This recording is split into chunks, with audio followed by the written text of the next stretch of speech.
அதாவது இப்போ இருக்க சூழ்நிலைக்கு தாவேக்கா 1000 பொய் சொல்லியாவது வந்துக்கிட்டு தான் இருக்கும். அவங்க முன்னேறிட்டு தான் இருப்பாங்க. இது சொன்ன மாதிரி இது மோடியோட லாஜிக். ஒரே கட்சியை குறை சொல்லிக்கிட்டு பத்திரிகையாளரை சந்திக்காமல் பதில் சொல்லாமல் கடந்து போயிட்டே இருக்கிற வேலையை பார்த்துக்கிட்டே இருப்போம் நம்ம அப்படிங்கிறது இது மோடியோட மேஜிக். அவர் 15 வருஷமாக அதே தான் காங்கிரஸே தான் சொல்லிகிட்டு இருக்காரு. இன்னும் அவர் 15 வருஷமாக ஆட்சி ஆண்டார். 15 வருஷமாக காங்கிரஸே தான் சொல்லிகிட்டு இருக்காரு. அப்படியே இந்த மாதிரி என்னன்னாக்கா இப்போ திமுக அதிமுக ஒன்று சேர்றத தவிர வேறு வழியே இல்லை. இருக்கிற பழைய கிரடுகட்டைகள்லாம் தள்ளிட்டு புதுசாக உள்ள இளைஞர்களாக கொஞ்சம் வச்சுக்கணும். பழைய ஆளுங்களை கொஞ்சம் பேரை வச்சுக்கோங்க. அதுவும் கொஞ்சம் வயசு கம்மியாக உள்ள ஆளுங்களை, நல்ல பேச்சு திறமை உள்ள ஆளுங்களை அவங்கள மட்டும் வச்சுக்கணும். எதையுமே எதிர்கொள்ளணும், பேச்சு திறமை. இந்த கட்சியில் காசு வேணும், அது வேணும், இது வேணும்னா பார்க்கக்கூடாது. காசு இல்லாட்டி ஜெயிக்க வைக்கிறது உங்களுடைய வேலை, புரியுதுங்களா? அந்த மாதிரி ஆளுங்களை நீங்கள் தேர்ந்தெடுக்கணும். அதிமுகவும் திமுகவும் கொஞ்சம் கூட ஒரு ஈகோ இல்லாமல் 2 பேரும் கூட்டணி போட்டு ஜெயிக்கிற மாதிரி தான் அரசியலை சந்திக்கணும். எப்படின்னாக்கா நீங்கள் 2.5 வருஷம், அவங்க 2.5 வருஷம், புரியுதுங்களா? திட்டங்கள் கரெக்டான திட்டங்களாக இருக்கணும். 2 பேருமே நடைமுறைத்தணும். நடைமுறைப்படுத்த வேண்டிய திட்டங்களாக சொல்லணும், அதை நடைமுறைப்படுத்தணும்.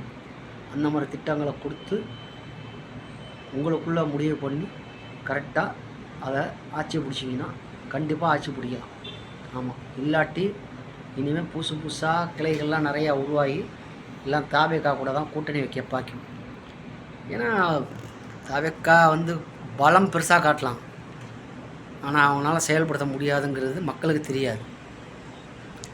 அதனால் நீங்கள் 2 பேரும் பேசி அதிமுகவும் திமுகவும் கூட்டணி கண்டிப்பாக அமைக்கணும். நீங்கள் கூட்டணி அமைச்சு 2 பேருமே ஆளுக்கு 2.5 வருஷம். ஆமாம், அதில் மாற்று கருத்தே இருக்கக்கூடாது. ஆமாம், அதே மாதிரி துணை முதலமைச்சர் பதவியாக அந்த பதவியே தேவையில்லை. துணை முதலமைச்சருங்கிற பதவி தேவையில்லை.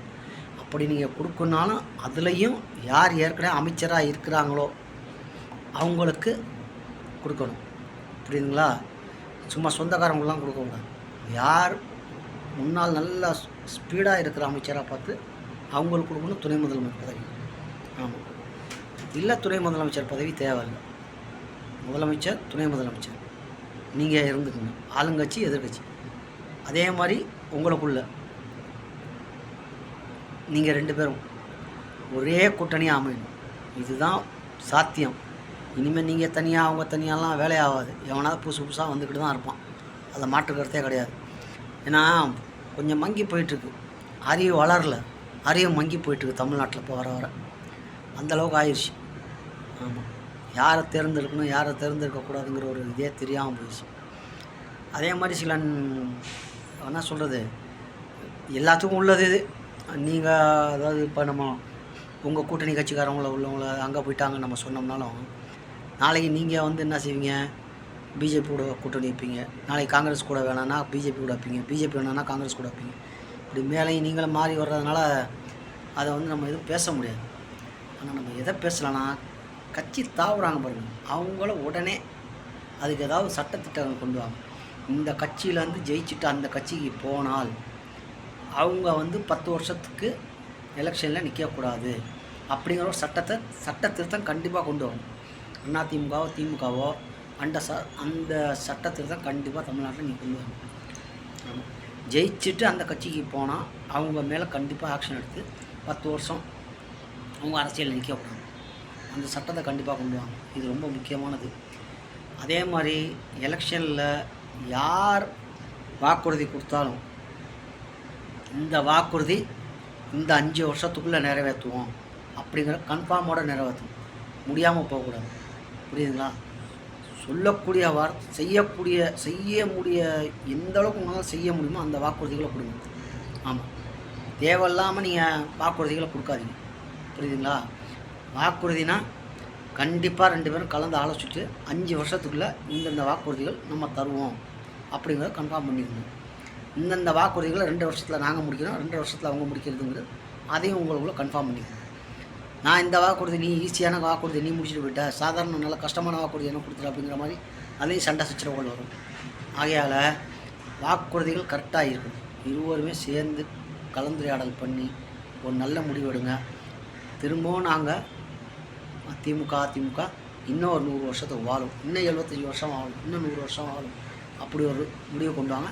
ஆனால் இளைஞர்கள் வேணும், இளைஞர்கள் கண்டிப்பாக வேணும். நம்ம வெறும் கிழடு கட்டைங்களாம் போட்டுட்டு இருக்காங்க. கிழடு கட்டையெல்லாம் தூக்கி எறிங்க. இனிமேல் அவங்க காசு இருந்தாலும் காசு வேணாம், தூக்கி போட்டுருங்க. புரியுதுங்களா? அவங்களாம் அந்த ஊராட்சி மன்ற தலைவர் அந்த தலைவர் இந்த தலைவர்னு சொல்லி தூக்கி போடுங்க. அது கூட அவங்க தேவையில்லை, அதிகாரம் பண்ணிக்கிட்டே இருப்பாங்க. அதிகாரம் ஆண்டது போதும், இனிமேல் தூக்கி போடுங்க. புதுசாக உள்ளவங்கள கொண்டு வாங்க அதிகாரத்துக்கு. எல்லாமே ஒரே ஆளை தின்னுட்டு இருக்கக்கூடாது. கறிசோறு, புரியுதுங்களா? பழைய சோறு தின்னவொடனே கறிசோறு திங்க வைங்க. ஆமாம், கறிசோறு தின்னோன்னு திரும்ப பழைய சோத்துக்கு தள்ளி விடுங்க. இதுதான் நல்லாயிருக்கும். எந்த நேரமும் கறிச்சோறு நீங்களே தின்னுட்டு இருக்குன்னு ஆகாது. 5 ஸ்டார் ஹோட்டல் நீங்களே உட்காரக்கூடாது. புரியுதா? தெருவில் உள்ளவனே 5 ஸ்டார் ஹோட்டல் கொண்டு வாங்க, 5 ஸ்டார் ஹோட்டல் தெருவில் கொண்டு விடுங்க. இதுதான் முறை, நல்லாயிருக்கும். சும்மா நீங்களே இது செஞ்சுட்டு போகக்கூடாது. திமுகங்கிற ஒரு கட்சி இருக்குது, அந்த கட்சியில் யார் யாரை மேலே கொண்டு வரணுமோ அதை கொண்டு வாங்க. அதிமுகன்னு ஒரு கட்சி இருந்தாலும் அந்த கட்சியில் யார் யார் கீழே இருக்காங்களோ அவங்கள பூரா மேலே கொண்டு வாங்க. 75 வருஷமாக 70 வருஷமாக ஆண்டவன் வட்ட செயலாளர் கூட ஆகாமல் நிறைய பேர் இருக்காங்க. உங்களுக்கே ஓட்டு போட்டுக்கிட்டு. ஆமாம், அதெல்லாம் மாற்றுங்க, நல்ல முடிவாக எடுங்க. அறிவுள்ள